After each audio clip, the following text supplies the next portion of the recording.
señoras y señores. Cuando el doctor Julián García me propuso la celebración de este evento, eso me lo hizo al iniciar el año, me pareció que era una magnífica oportunidad para hacer una sinopsis, un resumen de los retos que nos habíamos propuesto desde el inicio de nuestra administración, que está ya por terminar y que al parecer la voy a terminar en el periodo establecido por la ley.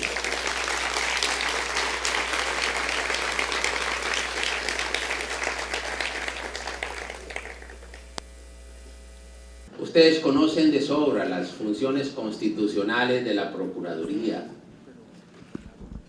y las gestiones que hemos hecho tanto en lo preventivo como en la intervención judicial, como en lo disciplinario. En lo preventivo, desde temas de familia, de infancia, de adolescencia, hasta temas de la función pública, desde aspectos de minería y de seguridad social, hasta aspectos de carácter territorial. Igualmente, hace algunos días logramos entregarle al país un nuevo código disciplinario, que es uno de los aspectos o de las misiones más relevantes del Ministerio Público. Entregamos un código actualizado, moderno, eficaz, un instrumento adecuado para el combate contra la corrupción y para lograr una administración pública más eficaz. Instrumento, dije, eficaz para el combate contra la corrupción. Si hay algo que preocupa hoy a la sociedad entera, es precisamente ella, la corrupción, que ha logrado en gran medida y en gran proporción deslegitimar nuestras instituciones y nuestro ordenamiento jurídico y político. Aquí el gobernador y el alcalde hacían referencia de las dimensiones de ella. Hace pocos días, repasando un informe hecho por la Procuraduría para las entidades descentralizadas, traía unas informaciones, unos datos que uno no había alcanzado a conocer en su real magnitud. Cerca o más de 20 billones de pesos anualmente corren el riesgo, o mejor, afectan el patrimonio público por razones de corrupción. Y después de estos 7 años de ejercer las funciones tanto preventiva como disciplinaria o de intervención judicial, podemos tener una evaluación o socializar la experiencia que nosotros tenemos sobre dichos temas, porque no basta simplemente con ejercer la función sancionatoria. Ya vimos las estadísticas, cerca de 7.000 funcionarios sancionados por incumplimiento de sus deberes funcionales. Y realmente el flagelo de la corrupción avanza de una manera, dijéramos, sin antecedentes. Se olvida con frecuencia, o mejor, conocimos con la experiencia como autoridades disciplinarias, una serie de características sistémicas que son proclives a favorecer la corrupción. Un primer aspecto que es común oírlo en las conversaciones son los altos costos de las campañas electorales. Fácilmente se invierten para ser elegidos gobernadores o alcaldes miles de millones de pesos, 5.000, 8.000, 10.000, 15.000, 20.000 millones de pesos. Y frecuentemente la manera o la forma de cancelar esas altísimas sumas es mediante la contratación pública.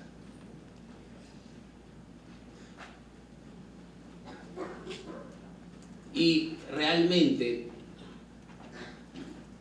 la corrupción hoy en nuestro país ha mutado, porque no solamente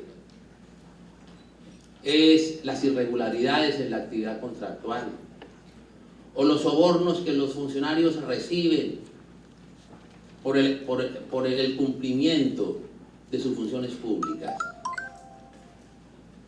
En la hora actual, el diseño de las políticas públicas con alta frecuencia se hacen para beneficio de intereses particulares. No solamente el diseño de las políticas públicas,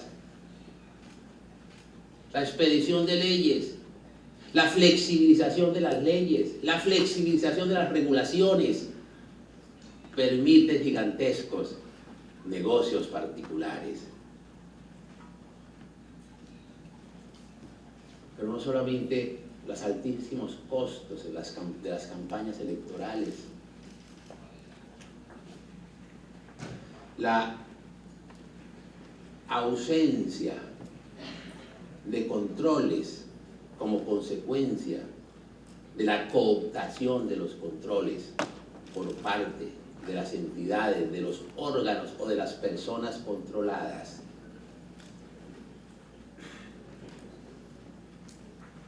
Los favores que con mucha frecuencia los controlados le deparan a quienes ejercen el control, o las solidaridades políticas, consecuencia de una preponderancia de la partidocracia en el ejercicio del control político y del control disciplinario, del control judicial, termina por hacer nugatorio cualquier género de control. La debilidad institucional igualmente ha permitido la ausencia de dichos controles. Uno encuentra, por ejemplo, que las personerías municipales, y aquí hay más de un personero que no me deja mentir, tienen cerca de 1.000 y tantas funciones por cumplir, con los más flacos presupuestos que le permiten cumplir con prontitud y con eficacia sus funciones de control. Y esa vendría a ser otra de las características sistémicas que permiten o que impiden el ejercicio de las funciones de dichas entidades y que por ende facilitan los actos de corrupción.